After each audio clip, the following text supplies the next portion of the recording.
Financial markets పై పట్టు సాధించాలనుకునే వాళ్ళు Revanth conduct చేసే వెబినార్ కోసం ఈ నెంబర్ కి కాల్ చేయండి.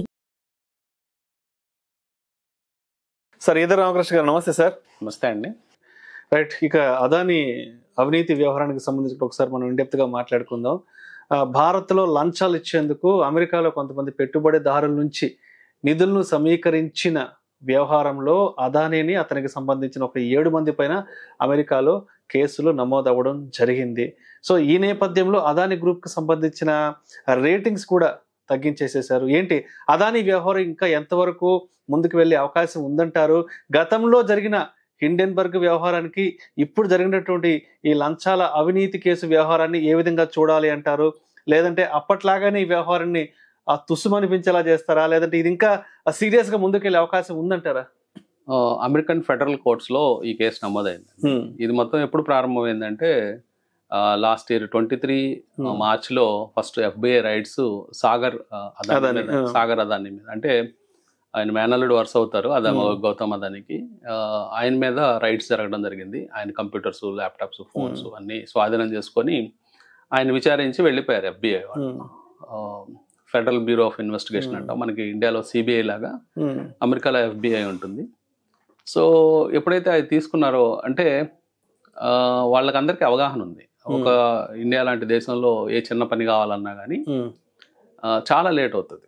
పర్టికులర్గా గవర్నమెంట్ సంస్థలతో ట్యాకిల్ చేసేటప్పుడు చాలా స్లో ప్రాసెస్లో అవుతూ ఉంటాయి. కానీ గౌతమ్ అదాని కంపెనీస్ మాత్రం శరవేగంతో ముందుకెళ్ళిపోతూ ఉంటాయి.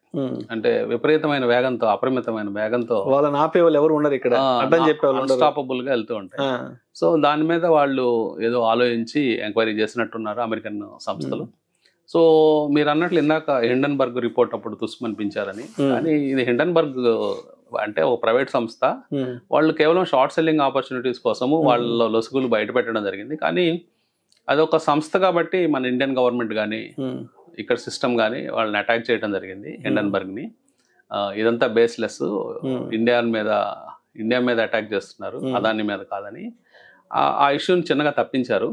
కానీ ఈసారి జరిగింది ఏంటంటే US ఫెడరల్ కోర్ట్, ఇది మనము అంత ఈజీగా లైట్గా తీసుకునే అంశం కాదు.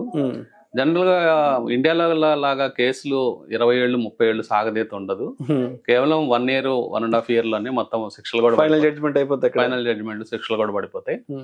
కానీ ఈ శిక్షలు జడ్జిమెంట్లు పక్కన పెడితే అదానికి జరిగిన పెద్ద డ్యామేజ్ ఏంటంటే ఫండ్స్ రైజింగ్ అనేది చాలా కష్టం అవుతుంది.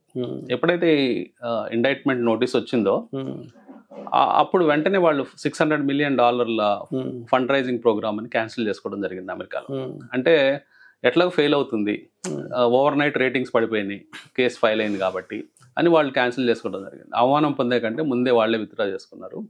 సో భవిష్యత్తులో విత్ ఇన్ స్పాన్ ఆఫ్ 1 yearలోనే వాళ్ళు ఒక $2 to 3 billion banks international banks కట్టాల్సిన అవసరం ఉంది.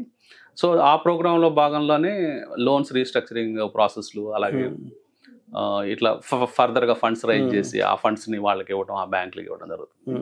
కానీ ఎప్పుడైతే ఇప్పుడు లేటెస్ట్గా అన్ని రేటింగ్ ఏజెన్సీస్ BBB- చేశారు, అంటే నెగిటివ్ రేటింగ్లో ఉంది. ఇప్పుడు ఎప్పుడైతే నెగిటివ్ రేటింగ్ ఉంటుందో భవిష్యత్తులో ఇంటర్నేషనల్ బ్యాంక్స్ జనరల్గా డబ్బులు ఇవ్వరు నెగిటివ్ రేటింగ్లో ఉన్న వాళ్ళకి. అట్లాగే లోన్లు రీస్ట్రక్చర్ చేయడం కానీ ఎక్స్టెండ్ చేయడం కూడా ఉండకపోవచ్చు.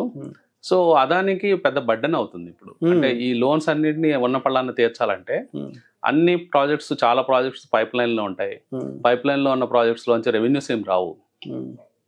రెవెన్యూస్ జనరల్గా ఎప్పుడు వస్తాయంటే ప్రాజెక్ట్ టోటల్గా కంప్లీట్ అయ్యి అది రన్నింగ్లో ఉన్నప్పుడు వస్తాయి.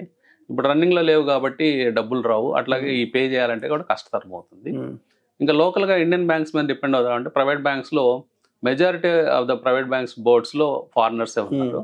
సో ప్రైవేట్ బ్యాంక్స్ కూడా లోన్స్ ఇచ్చే అవకాశాలు, కేవలం పబ్లిక్ సెక్టర్ బ్యాంక్స్ నుంచి లోన్స్ తెచ్చుకునే అవకాశం ఉంది. కానీ పబ్లిక్ సెక్టర్ బ్యాంక్స్ మీద లోన్స్ తెచ్చుకునే అవకాశం ఉన్నా కానీ ఇండియన్ గవర్నమెంట్ ఇప్పుడు ఏదన్నా ఛార్జ్ షీట్స్ ఓపెన్ చేస్తే, అంటే ఇదర్ CBI కానీ, securities exchange board of India కానీ, SEBI కానీ, ACB కానీ, అంటే రకరకాల పరిధుల్లో వీళ్ళ కేసు నడుస్తుంది. ఎందుకంటే ప్రివెన్షన్ ఆఫ్ కరప్షన్ యాక్ట్ అని ఒక 2018 యాక్ట్ ఉంది. ఆ యాక్ట్ ప్రకారం CBI కేసు నమోదు చేయాలి ఇప్పుడు, బ్రైబరీ కేసు కాబట్టి. అట్లాగే లోకల్ స్టేట్స్ అంటే 5 రాష్ట్రాలతో ముడిపడిన అంశం ఇది. పైనుంచి చూసుకుంటే జమ్మూ కాశ్మీర్, ఛత్తీస్గఢ్, ఒరిస్సా, ఆంధ్రప్రదేశ్, తమిళనాడు. సో 5 రాష్ట్రాలు స్టేట్స్ ఉన్నాయి కాబట్టి ఏసీబీ యాక్షన్లోకి రావాలి. యాంటీ కరప్షన్ బ్యూరో అది లోకల్గా చూసే బాడీ అది.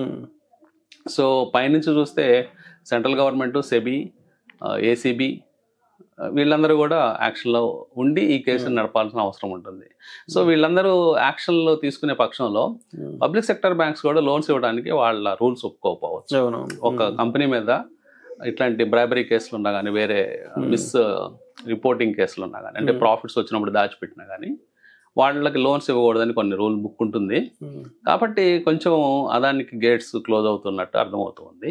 కానీ దీన్ని ఎట్లా వాళ్ళు హ్యాండిల్ చేస్తారు, గతంలో లాగా హిండన్బర్గ్ లో సమస్య వచ్చినప్పుడు తప్పించుకున్నట్టు తప్పించుకోగలుగుతారా అనేది మనం కొంచెం వెయిట్ చేసి చూడాల్సిన అవసరం. Okay. Thank you so much Eedara Ramakrishna garu. Thank you అండి.